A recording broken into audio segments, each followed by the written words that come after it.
Hola, buenos días. Muchas gracias a todos por asistir a este que es el último seminario de este primer semestre, antes del verano, después de vacaciones.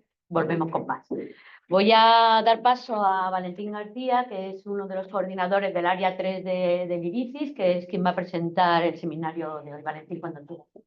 Muchas gracias, Elena. Siento haberte quitado el honor de haber hecho la presentación en sociedad de este grupo tan esperado, ni más que ver lo llena que está la sala. Pero bueno, seguro que también te he hecho un pequeño favor porque no es fácil presentar a este grupo con tanta trayectoria. Vamos a presentar el grupo de la doctora Gemma Moreno y sus investigadores que tienen un largo recorrido. La doctora Gemma Moreno es, a ver si digo todo bien, es catedrática de bioquímica en la Universidad de Alcalá. Voy a mencionar solo de la autónoma, que es la costumbre. Voy a mencionar solo pequeños puntos porque es realmente muy difícil resumir la trayectoria tuya y de tu grupo, pero bueno, creo que como es un grupo que está empezando aquí, pues creo que debemos conocer todos un poco de la trayectoria. Además, es jefa de laboratorio de la investigación translacional en la Fundación Media Anderson Cáncer y también diriges un grupo en el Ciberón, ¿verdad? Muy bien. Bueno, pues tiene una gran trayectoria y todo pues, centrado en identificación de biomarcadores y tratamientos personalizados en cáncer, especialmente cáncer de mama y ginecológico. Su grupo pues también tiene gran trayectoria y tiene grandes investigadores, dos investigadores principales, doctor Guillermo de Cáceres y doctor Ricardo Sánchez Prieto, que son los dos científicos titulares del CSIC. Y además Sánchez Prieto también es responsable de un grupo de unidad mixta del CSIC de la Universidad en Castilla-La Mancha. Como veis, han tenido muchas responsabilidades y grandes retos, pero la más importante comienza ahora, que os habéis incorporado al área 3 de cáncer, de este Instituto IRICIS, en el que estamos enormemente encantados. Sabemos que vais a aportar tremendo valor al instituto, en especial a esta área 3 de cáncer, y que no solamente vais a aportar gran valor, sino que estoy seguro que también van a surgir grandes sinergias con grupos del área y probablemente también con otras áreas, que muchas veces es lo que pretendemos cuando coordinamos todas las áreas del instituto. En términos generales, al igual que el grupo, no solamente por la trayectoria de la doctora Moreno, pues se viene centrando pues, en nuevos biomarcadores de resistencia, de tratamiento de factores inmunológicos, de respuesta a tratamientos en cáncer personalizado, principalmente de nuevo ginecológico y mama, y también están buscando pues, nuevas terapias, nuevas dianas para nuevas terapias, y como no puede ser de otra forma, el seminario creo que lo van a impartir tanto Gemma como los dos investigadores principales, y estamos encantados de ver cuál ha sido vuestra trayectoria y sobre todo de ver qué vais a ofrecernos a los IRICIS, y muchísimas gracias por el esfuerzo de estar aquí. Muchísimas gracias. Primero, estamos encantados. Yo creo que hablo en nombre de Ricardo y de Guillermo, que luego también van a hablar, porque hemos pensado que este primer seminario fuera eso, un poco contaros lo que estamos haciendo. Estamos encantados, ya de hecho hemos tenido alguna reunión, o sea que estamos encantados del inicio. Se ha costado mucho que entráramos, pero por fin estamos aquí y espero que para quedarnos. Entonces, lo acaban de decir Valentín, nosotros estamos en el área 3 y el grupo, o sea, estoy yo como de la Universidad Autónoma, pero el grupo lo componen, como ya se ha dicho, dos investigadores del Consejo, científicos titulares del Consejo, y básicamente cuando yo intentaba entrar en el IRICIS, que insisto, no fue fácil, comentándolo con Ricardo y con Guillermo, hay algo que nos une siempre, es la resistencia y los nuevos tratamientos. Entonces, viendo esa sinergia interna, intrínseca, pues nos lanzamos a montar esta línea de investigación que creo que espero que os guste. ¿Dónde estamos? Ya se ha comentado. Nosotros estamos en el IIB, al otro lado, concretamente a 19 minutos del IRICIS, y es un camino muy agradable, no tanto en verano, pero bueno, es muy agradable para lo que queráis. Estamos tanto en el IIB en el Instituto de Investigaciones Biomédicas y yo concretamente estoy en el Departamento de Bioquímica y también nos separa un parking para que nos ubiquéis. Pero bueno, como veis es un paseo de 19 minutos. Como ya también se ha dicho, Ricardo tiene una unidad mixta en la Universidad de Castilla-La Mancha en Albacete y yo también formo parte de la Fundación Emery Anderson. ¿Qué es lo que tenemos? Nosotros somos un grupo, una línea, ya no sé cómo llamarlo, línea, grupos, no sé, una línea de investigación fundamental, translacional. Y lo que nosotros hacemos es la identificación de biomarcadores, mecanismos moleculares, utilizando ómicas, como básicamente es lo que hacen todos los laboratorios de biología translacional. Tenemos modelos in vitro, tenemos muchos modelos in vivo para la validación de esos biomarcadores y también la validación en muestras humanas. Entonces, un poco para que vierais el know-how que tenemos, así a grosso modo. Como también se ha dicho, formamos parte del CIBERONC y también de la Conexión Cáncer, que se creó hace un par de años. Ahora, entonces, ¿qué es lo que vamos a hacer o qué es lo que pensamos? Esto era una pequeña introducción de la línea de investigación que vamos a llevar, pero hablando un poco de cómo podíamos organizar este seminario de forma que todos los grupos que forman parte de esta línea estuvieran representados, pues lo que hemos hecho es seleccionar algunos proyectos del grupo de Ricardo, del grupo de Guillermo y del grupo y de mi grupo, y lo vamos a contar los tres. Así que ahora, bueno, y después, al final del seminario, lo que vamos a hacer es, bueno, cómo pensamos o cómo vamos a actuar en el futuro para reforzar las colaboraciones científicas con grupos del IRICIS, que algunas ya han comenzado o están empezando, y con las unidades, ponía UCA aquí, las unidades científicas. Así que lo primero es dar paso a Ricardo. Ricardo, obviamente no iba a contar yo la parte de Ricardo, la va a contar Ricardo. Así que para mí es un placer y un gusto que formen parte del grupo. Ahora les dejo a ellos. Bueno, pues un poco, para mí es un placer estar aquí en el Ramón y Cajal porque veo caras, tengo aquí amigos y yo empecé aquí hace ya unos años, durante cuarto y quinto de carrera, yo venía aquí de estudiante a la -1D, que he estado hoy en ese laboratorio 30 y tantos años después. He comprobado que envejecí, eso es seguro. Y la verdad es que pues, nos hace mucha ilusión estar hoy aquí en el Ramón y Cajal. Como comentaba Gemma, que tenemos la suerte que coordine esta línea, como ya dice, hemos tenido suerte que haya sido Gemma. El laboratorio nuestro, perdón, el laboratorio que yo llevo realmente tiene dos sedes, una aquí enfrente y otra un poquito más lejos, en el Instituto de Biomedicina de la Universidad de Castilla-La Mancha. Aquí tenéis a la gente del grupo, que son realmente la gente que hace el trabajo. Borja está en Madrid, y luego en Albacete pues está María José y Francisco, que son los más senior, junto conmigo, y luego, bueno, aquí me falta José Joaquín y Natalia, pero bueno, ese día en cultivos no entraba. Y la verdad es que os voy a contar un poco las dos líneas centrales de trabajo que llevamos en el. La primera línea está centrada en patología sarcomatoide. Los sarcomas son unos tumores con incidencia bajita, menos del 1%. Lo que pasa es que en niños esta incidencia sube entre el 10 y el 15%. Y la verdad es que son unos tumores muy curiosos porque pueden aparecer en cualquier parte del cuerpo. ¿De acuerdo? Están en cualquier parte que os imaginéis, potencialmente puede haber un sarcoma. Hay dos grandes grupos, los osteosarcomas. Nosotros no trabajamos en osteosarcomas, y los de partes blandas, que esos, bueno, pues son los que trabajamos nosotros, y hay decenas y decenas de tipos y subtipos. Es un poco cajón desastre. Y la realidad es que en los sarcomas, en los últimos 10, 15 años, no ha habido avances. Seguimos, y si os fijáis en la tabla, en la línea de puntos verde de abajo, la supervivencia se ha mantenido exactamente igual. No ha habido ningún avance en la terapia de los sarcomas. Nosotros lo que estudiamos es la señalización celular en los sarcomas.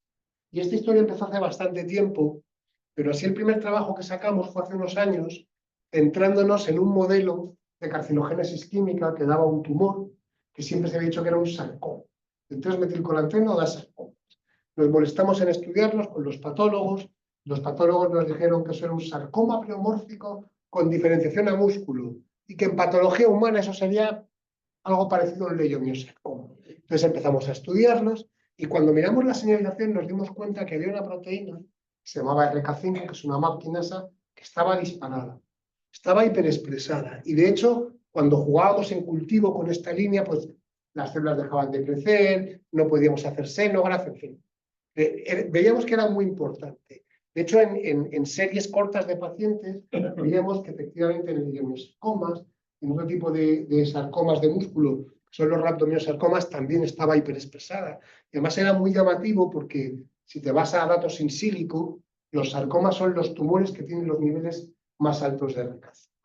Y esto que era una observación así un poco en cultivo, un poquito más tarde, en colaboración con Azucena y Atanasio, en el Centro del Cáncer de Salamanca, pudimos comprobarlo en un modelo transgénico, en un modelo que genéticamente tenía hiperactivado la ruta de RK5 y lo que obteníamos era sarcomas pleomórficos indiferenciados que aparecen en sitios raros, en la pata, en la cola, en fin.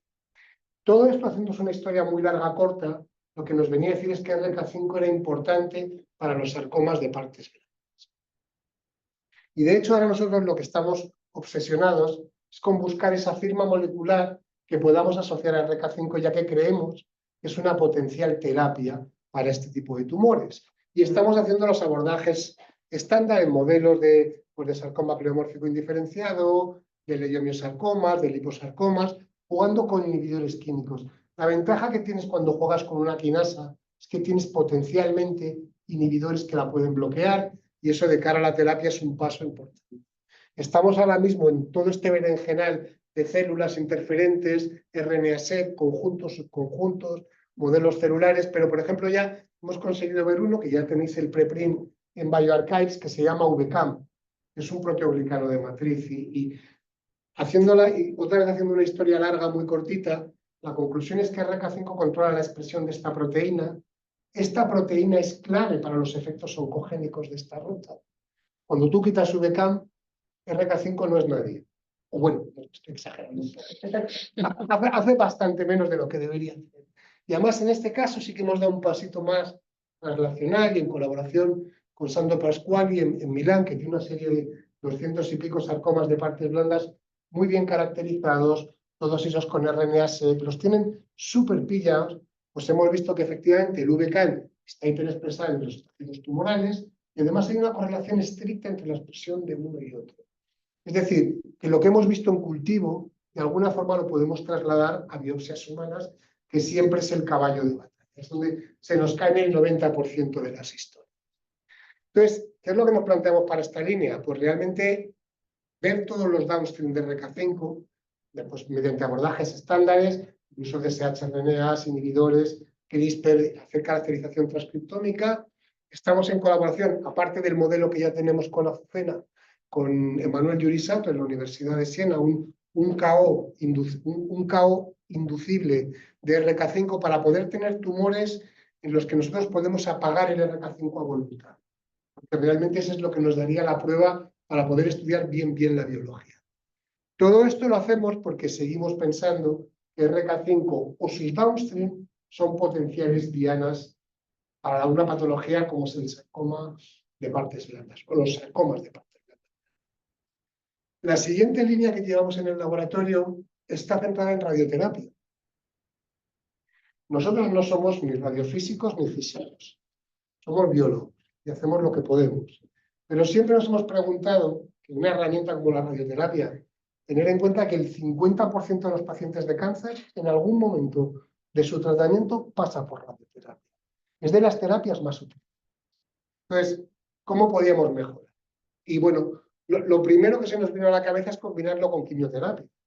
Y de hecho, nosotros inicialmente empezamos con la quimio convencional, ¿no? La que se daba, pues la gencitabina, el 5-fluoracilo. También tenemos un trabajo en sarcomas con la trabectina, por ejemplo, para estudiar cómo, primero, si son radiosensibilizantes, si potencian el efecto de la radiación, cómo no. Lo que pasa es que la quimioterapia ha evolucionado hacia esto que, no sé si terapia personalizada ha sido la palabra más adecuada, a lo mejor target therapy hubiera sido más adecuado, ¿no? La quimioterapia ha evolucionado mucho a dirigirse a alteraciones específicas del tumor. Entonces, por ejemplo, ya tenemos trabajos pues, con fármacos como el palbociclib o el dinaciclib, y ahora tenemos a la pobre Cristina liada con el duvermatinib a tope. Nosotros no solo queremos ver que un fármaco induce radiosensibilidad, queremos entender por qué. Y eso es importante porque muchas veces te lleva a sorpresas. Por ejemplo, el caso del palbociclib es un inhibidor de CDK4, CDK6 que se usa en clínica y se usa un montón.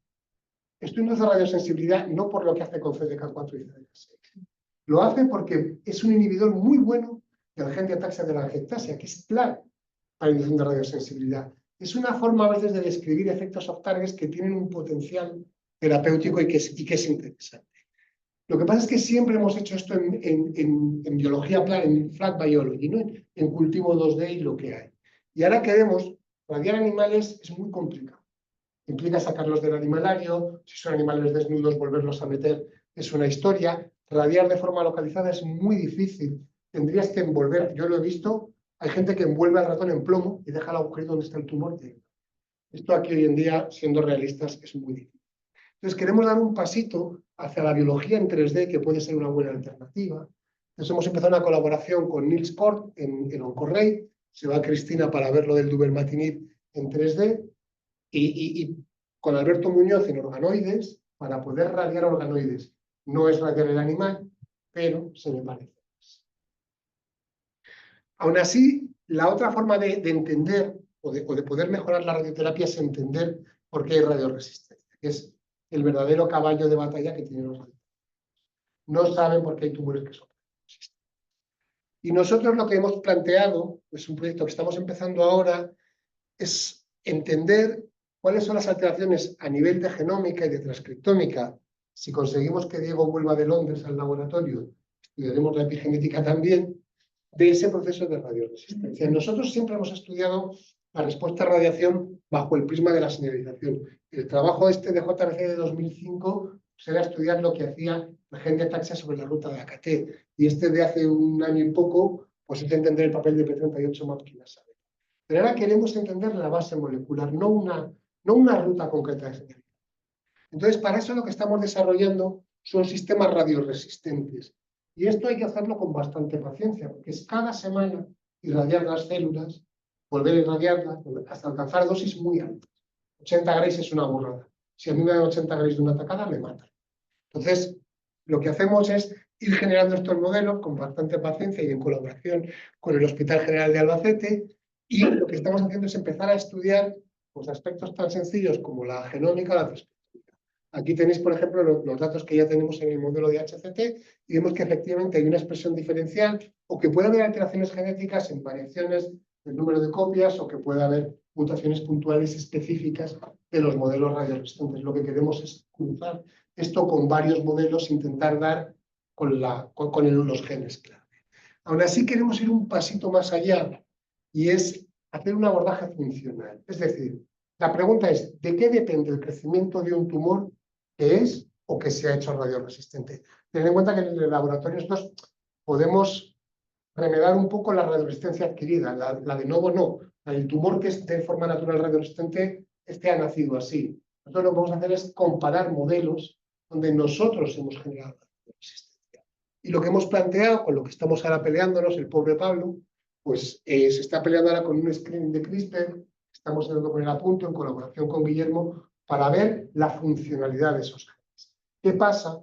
¿De qué genes depende el crecimiento de esos genes? ¿Y por qué queremos hacer todo esto en radioterapia? Bueno, pues fundamentalmente por dos puntos. Uno, queremos tener nuevos biomarcadores que nos puedan predecir si un tumor va a responder o no a radioterapia. Eso sería muy interesante. Es cierto que la radioterapia no tiene grandes efectos secundarios, pero los tiene. Y al que le toca es una gracia. Y luego lo que queremos son buscar vulnerabilidades terapéuticas específicas del tumor radioresistente. Viene en nuestro modelo que es adquirida, y si pudiéramos extrapolarlo a tumores radioresistentes de nuevo, pues sería esto. Y por último, y con esto voy a pasar la palabra a Guillermo, pues me gustaría agradecer, lógicamente, a la gente del laboratorio otra vez, que son los que hacen el trabajo, yo lo cuento, pero ellos lo hacen, y a la gente que nos deja el dinero, porque esto al final hace falta dinero, ¿no? Pues al Ministerio, a la Asociación Española contra el Cáncer, que nos acaba de dar la beca de Pablo, y a muchas asociaciones de Castilla-La Mancha que nos dan ayuditas que nos vienen fenomenal. Y por último, lógicamente, pues a las instituciones que nos ayudan, que son la UCDM y el Consejo. Y me parece, Guillermo, the stage is yours. Muy bien, gracias, Ricardo. Buenos días a todos. Es un placer estar aquí. Es una oportunidad fantástica habernos unido. Ericis, gracias, Henry, por haber liderado esto. El grupo que yo tengo en el IB se llama Ciclo Celular y Biomarcadores de Cáncer. Y se llama así porque estaréis de acuerdo todos conmigo que lo más preocupante en un tumor es que las células crecen indefinidamente. Da igual donde lo hagan, mientras crezcan indefinidamente y no podamos parar ese crecimiento como intenta hacer Ricardo, tenemos un problema. Y ese crecimiento indefinido se sustenta en el mecanismo molecular más bonito que tiene la célula, que es el ciclo celular y que es nuestro mecanismo fetiche en el laboratorio. Y de hecho es tan importante para que las células crezcan indefinidamente que históricamente y recientemente el ciclo celular es la mejor diana terapéutica conceptualmente en cáncer. Tanto por la quimioterapia clásica, muchas de las quimioterapias que todavía están hoy en día como primera línea de tratamiento en la clínica, realmente su efecto final es parar el ciclo celular, como las terapias dirigidas más actuales, y lo he mencionado, por ejemplo, Ricardo, con los inhibidores de CDK4, CDK6, por ejemplo, en cáncer de mama metastásico. Porque la idea al final es parar la célula que prolifera. Punto, tan sencillo como eso. Entonces, pues nuestro laboratorio lo que está principalmente enfocado es en intentar entender los primeros objetivos que tenemos es, primero, intentar determinar y encontrar biomarcadores asociados a la respuesta de fármacos que tocan directamente el ciclo celular. Y tenemos otro proyecto, que voy a dar una pincelada también, aunque este proyecto ahora mismo está en stand-by, de entender un poquito los efectos citotóxicos y fisiológicos que tienen el uso de estos fármacos. Mirad, esto es un pequeño ejemplo que acabamos de publicar. Nosotros en el laboratorio tenemos perfectamente puesto a punto la tecnología de hacer screenings de genoma completo utilizando CRISPR.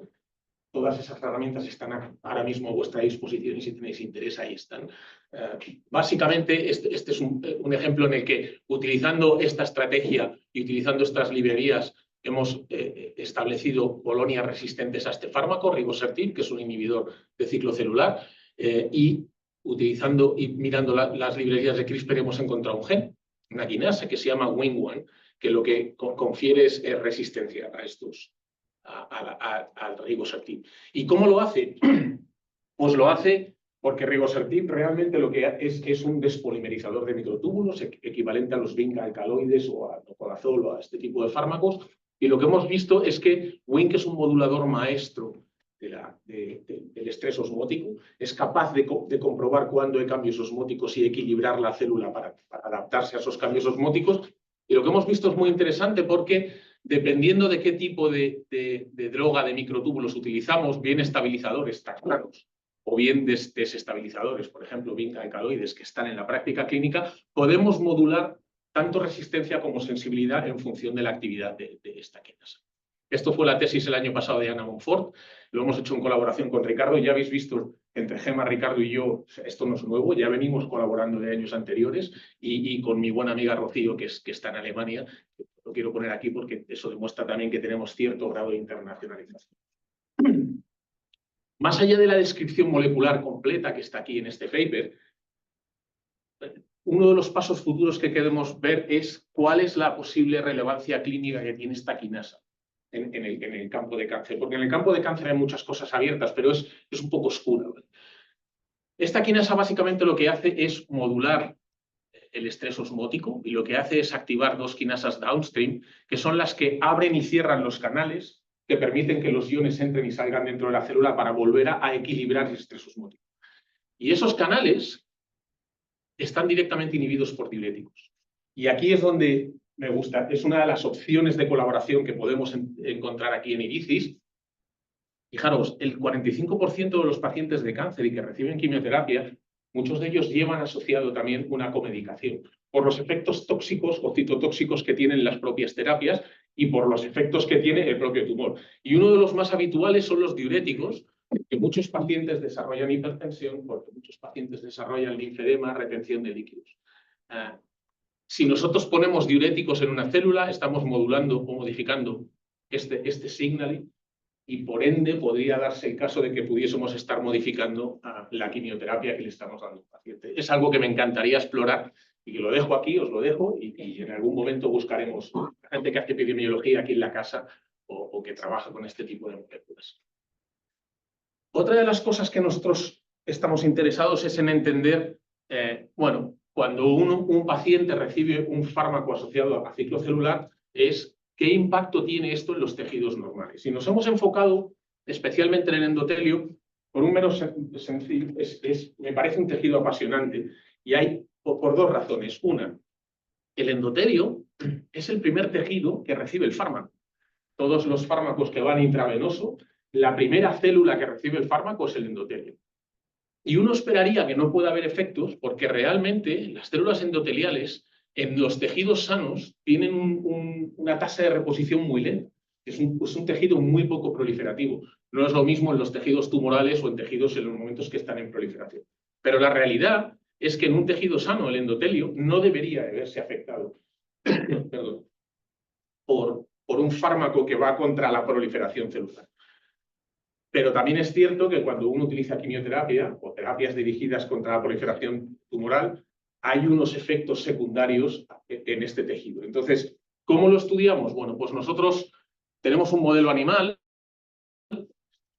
Tenemos un modelo animal que es un condicional para un gen maestro de la división celular, PLK1, que es nuestro gen fetiche, que lo hemos cruzado con un sistema de depleción inducible específicamente en endotelio.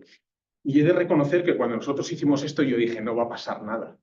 Bueno, pues sí pasa. Estos ratones se mueren en una media de 20 días. Y se mueren drásticamente con hemorragias porque, como veis aquí, esto es una tinción con CD31, el endotelio de estos vasos, especialmente microvasculatura, está completamente destruido. Y veis que se separan, como los baldosines se caen de la pared y como las células endoteliales muertas se quedan dentro del vaso. Y lo que hemos visto, y hasta aquí puedo llegar porque estamos parados ahora en este proyecto, es que tenemos alteraciones principalmente renales, los glómerulos renales están bastante tocados. Y tenemos además en el hígado un incremento de la señal de CD31 que no sabemos todavía y no entendemos por qué es. Y lo quiero dejar aquí porque si en Iricis y en la casa hay alguien realmente con conocimientos vasculares, estaríamos encantados de poder continuar con este proyecto y abordarlo. Las herramientas están, los ratones están, lo tenemos todo, sería relativamente rápido. Y la otra pata, digamos, del laboratorio es intentar entender cuando el ciclo celular en las células tumorales se acelera y empieza a tener aberraciones, uno de los efectos más inmediatos es generar inestabilidad cromosómica. La inestabilidad cromosómica básicamente es cambiar el número de cromosomas que hay dentro de una célula, no solo en el número, sino en su estructura, roturas cromosomales, fusiones, translocaciones. Y la inestabilidad cromosómica es una de las firmas principales que tienen los tumores más agresivos. Cuanto más agresivo es un tumor, más inestabilidad cromosómica tiene. Y de hecho, se podría leer al revés. Esa inestabilidad cromosómica lo que le confiere al tumor es una plasticidad genética y una capacidad de adaptación que hace que realmente ese tumor al final sea mucho más agresivo. Y nosotros lo que queremos entender son dos conceptos dentro de la inestabilidad cromosómica. Mirad, la inestabilidad cromosómica tiene una paradoja.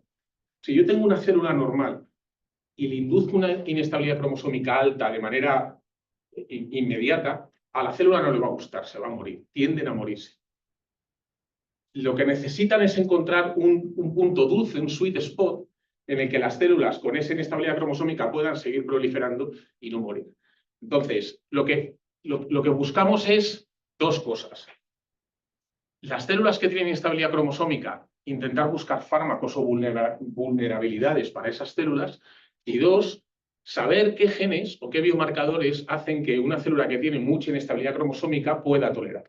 Y esto lo hemos hecho de dos maneras. Esto es un artículo de Molecular Oncology que publicamos el año pasado. Veis que aquí está Gema, en colaboración con la empresa farmacéutica Lilly, fue la tesis de Carlos, en el que lo que hemos visto es que la inestabilidad cromosómica que tiene una firma genética asociada, uno de esos genes es TIPEX2, que es un gen maestro para hacer mitosis.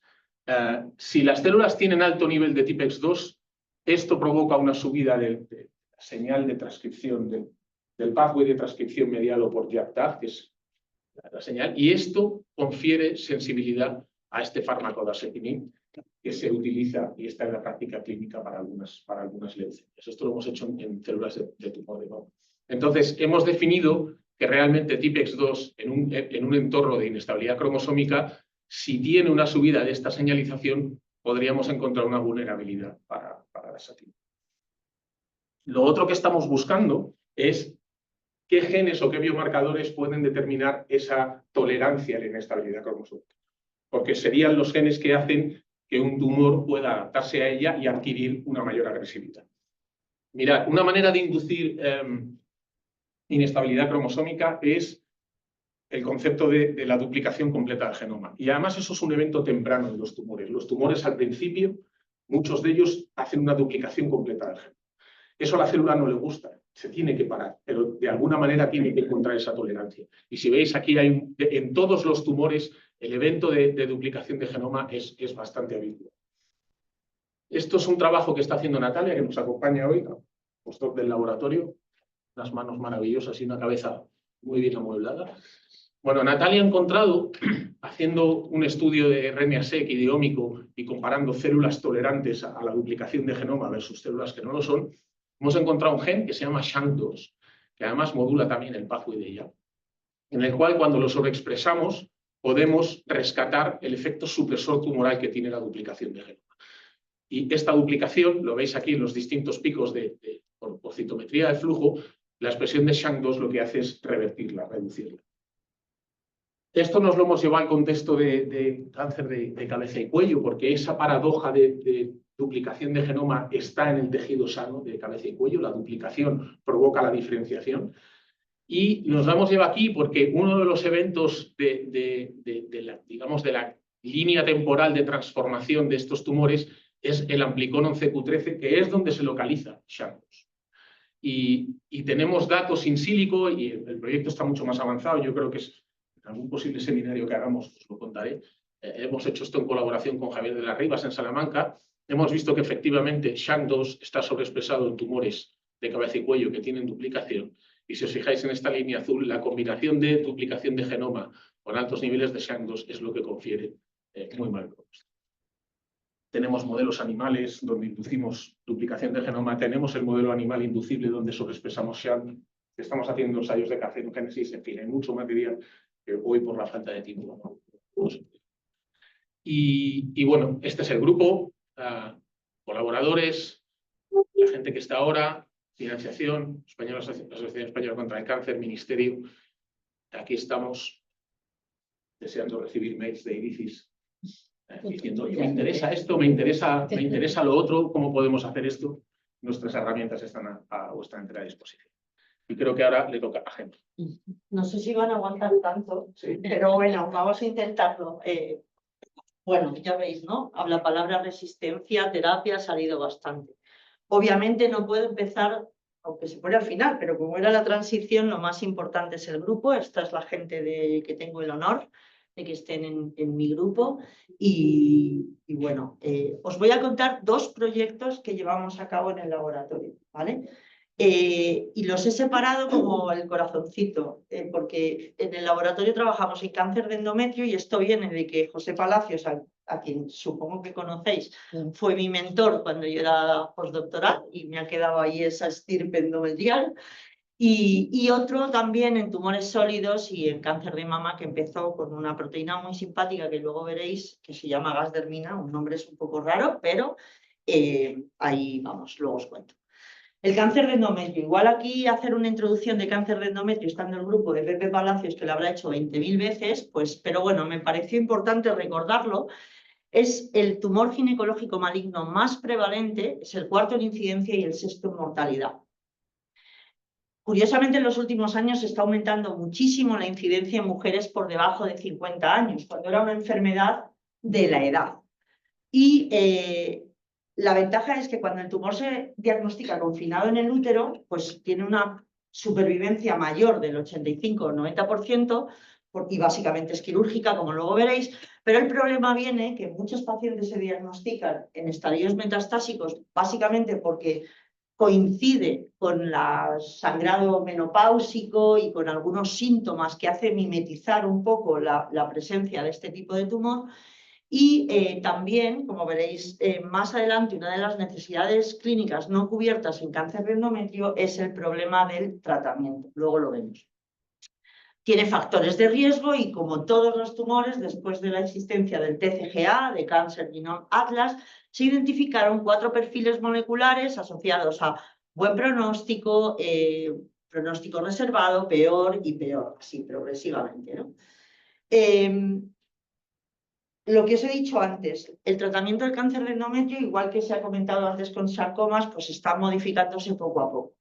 Pero desde el punto de vista clínico, y esto un clínico lo contaría mejor que yo, basado en una serie de datos fundamentalmente histológicos y unos poquitos marcadores, se clasifican como de bajo riesgo de recurrencia, intermedio, intermedio alto o alto riesgo. Y esto es importante porque esto define también el tratamiento. El tratamiento fundamentalmente es la cirugía, si está confinado en el útero, incluso cuando expande la pared uterina, la radioterapia, quimioterapia, pero sin embargo el uso en la época de la oncología molecular, donde todo es targeted therapy, therapy y todo lo demás therapy, pues resulta que el cáncer de endometrio responde poco. Y el 10-15% de los pacientes se benefician con muchísima toxicidad. Uy, ¿se me ha ido? De hecho, fijaros, nuevas terapias el año pasado, fijaros dónde está el uso en cáncer de endometrio, a la cola de todas ellas, porque su beneficio clínico está todavía en entredicho. Y esto, la pregunta es ¿por qué? Si tiene alteraciones moleculares, ¿por qué no lo podemos tratar con tratamientos personalizados o dirigidos contra esas alteraciones moleculares? Son las típicas PIK3, HER2 en algunos casos, etc. Bueno, pues en un estudio que nosotros vimos hace un par de años, lo que nos dimos cuenta es que a nivel genético el cáncer de endometrio es altísimamente heterogéneo. De manera que cuando hicimos un estudio genómico de exomas de distintas regiones del tumor primario y de las metástasis, las cajitas aquí grises son aquellas que no comparten mutaciones. Fijaros que cogimos regiones distintas del tumor primario y el perfil mutacional define un patrón filogénico. Hicimos estudios filogenéticos parecidos a los de evolución de Darwin, utilizando las mismas plataformas, y lo que vimos es que esta heterogeneidad intratumoral tiene un impacto en el pronóstico, en la progresión y en la recurrencia, y en la respuesta al tratamiento, esa falta de respuesta al tratamiento. Y también lo que planteábamos es que la biopsia diagnóstica no representa bien esa carga mutacional que tiene este tumor, por esa heterogeneidad intrínseca.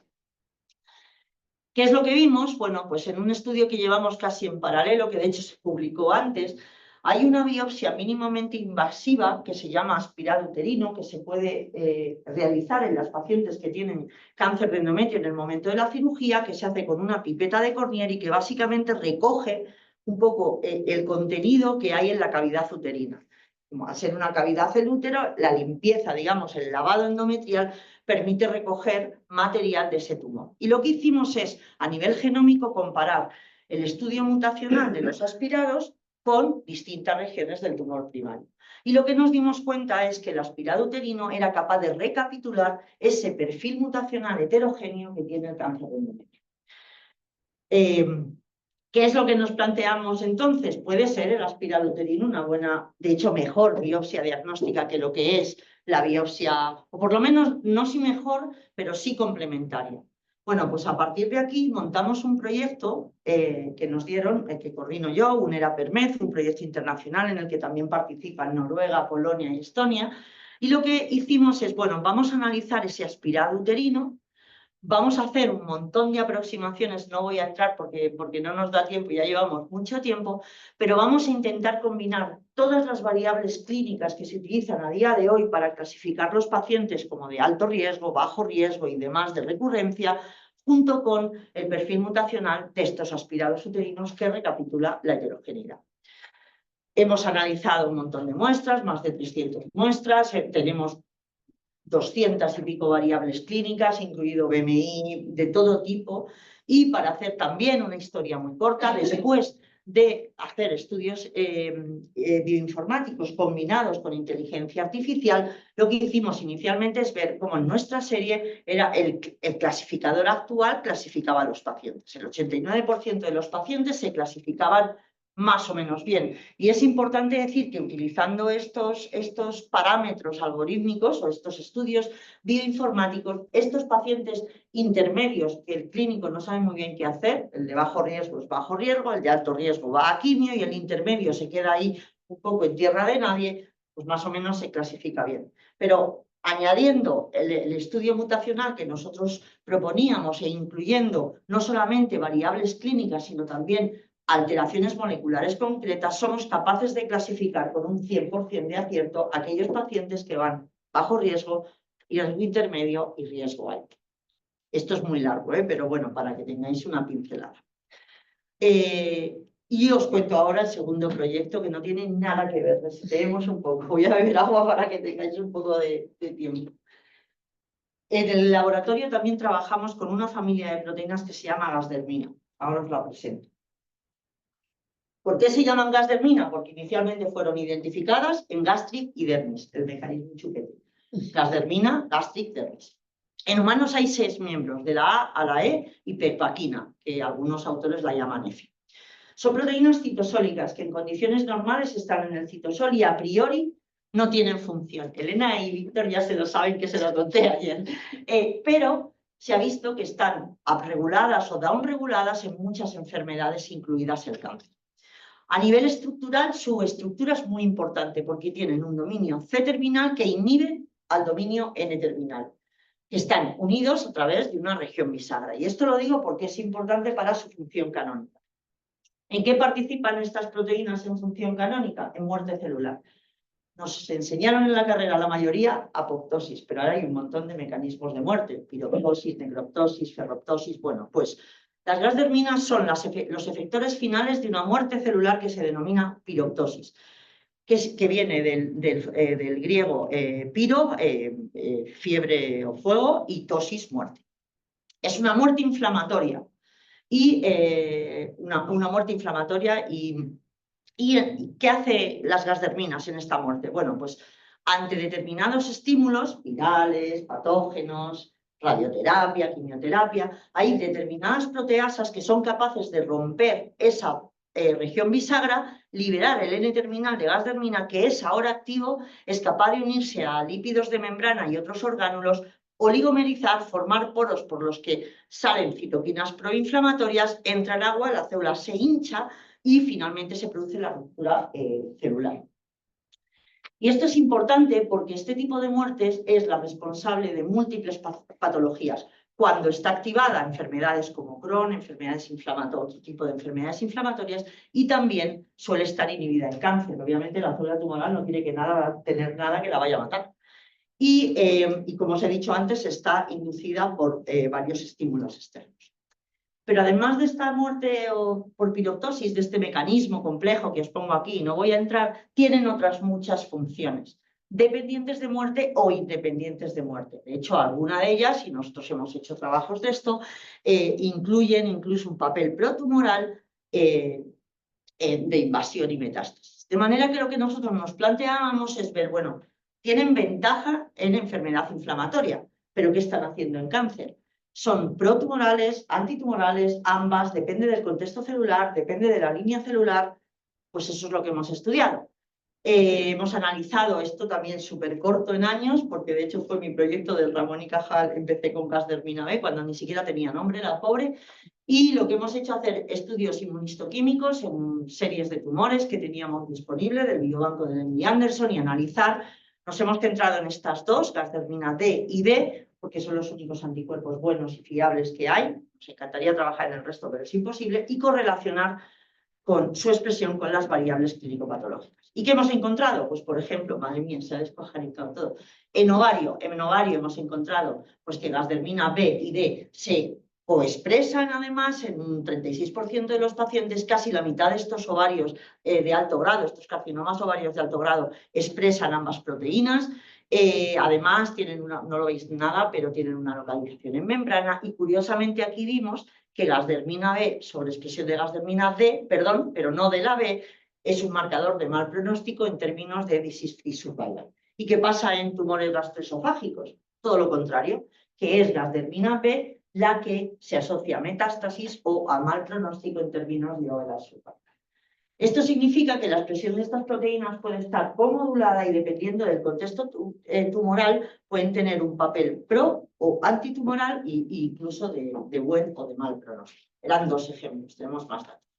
Y la siguiente pregunta es, Si esta proteína tiene como una función canónica intrínseca de ella la muerte celular, ¿por qué no utilizamos esa función como terapia? De hecho, además, la piroptosis, que os he dicho que es una muerte inflamatoria, tiene una ventaja. Y en el caso, por ejemplo, de la asderdmina B, que es procesada por coenzima A, liberada por natural killer, si estos natural killer o linfocitos T citotóxicos son activados con inmunoterapia, estamos provocando la liberación de granzima, la respuesta inflamatoria, una muerte inflamatoria, la piroptosis, y haciendo un loop de regulación positiva, que hoy a día de hoy en oncología se llama transformar los tumores fríos en calientes. Abrir una ventana de uso terapéutico para la inmunoterapia, por ejemplo, en cáncer de mama, que a día de hoy pues, todavía está bastante controvertido. Y aquí dos cositas, simplemente para...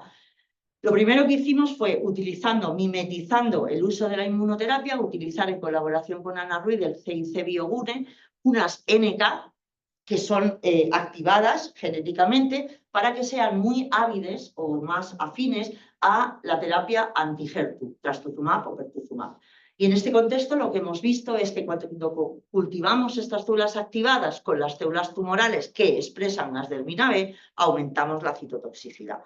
Esto significaría que en presencia de algo que estimule a esas NKs, léase anti-PD1 o inmunoterapia, en aquellas células que sobreexpresaran asderdmina B, aumentaríamos un proceso de respuesta lítica inflamatoria, un mecanismo de respuesta. Y la otra parte que hemos hecho es nanoterapias. Vamos a utilizar, que ayer se lo contábamos a Elena y a Víctor, y espero que siga la colaboración en marcha, vamos a utilizar la información de esa pequeña región citotóxica de la asderdmina B que induce muerte celular como herramienta, como caballo de Troya. Si nosotros somos capaces de hacer que esta porción de la asderdmina B lo metemos en las células y tenga un efecto citotóxico, vamos a tener una terapia que mate a la célula desde dentro del tumor, no desde fuera, como hacen las terapias antitumorales. En colaboración con María de la Fuente, de la empresa Diversa, hemos diseñado una terapia génica basada en el uso de unas nanopartículas de putrescina, de lípidos y de vitamina E, en donde hemos unido un plásmido que codifica para esta región citotóxica y hemos visto su efecto in vitro, pero también su efecto in vivo. Y esto es un proyecto que vamos a seguir, espero que con Víctor y con Elena, para ver un poco cómo podemos avanzar y mejorar esta terapia en cáncer de mama. Me voy, porque ya llevamos un montón de tiempo. Estos son los colaboradores, aquí incluido ya a Pepe, que lleva toda la vida, desde el año 2000 llevamos trabajando y haciendo cosas juntos, obviamente al grupo y a los sponsors. Pero si os dais cuenta, todo lo que hemos estado hablando hasta ahora nos une oportunidades terapéuticas, alternativas terapéuticas, estrategias terapéuticas. Por eso estamos juntos, porque creemos que entre el know-how que tenemos los tres podemos, en distintos temas, en sarcomas, en ciclo celular, en donde sea, o podemos trabajar juntos y hacer cosas juntos para mejorar el tratamiento y desarrollar nuevos tratamientos. ¿Y qué hacemos aquí en el IRICIS? Bueno, pues madre mía, se me ha despajaringado todo, no pasa nada. Lo que hemos hecho, los tres, es mirar todos los grupos. Seguro que nos hemos dejado a gente, ¿vale? Pero hemos mirado todas las áreas diferentes y hemos seleccionado aquellos grupos en donde ahora lo que tenemos que hacer es un poquito de lobby, escribir y decir, aquí estamos, queremos colaborar con vosotros. Dentro del área 1 os ha contado el proyecto Guillermo de cabeza-cuello, enfermedades infecciosas por la parte de piroptosis, que también nos hemos encontrado, inflamación y cáncer.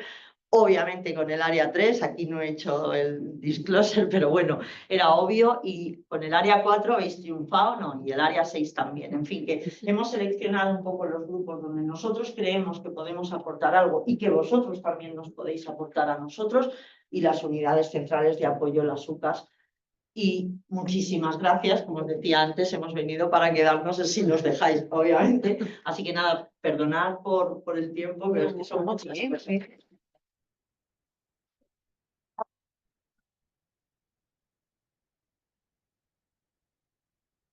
Entiendo que no tenéis muchas preguntas porque son muchas cosas así tal, pero... Sí, sí.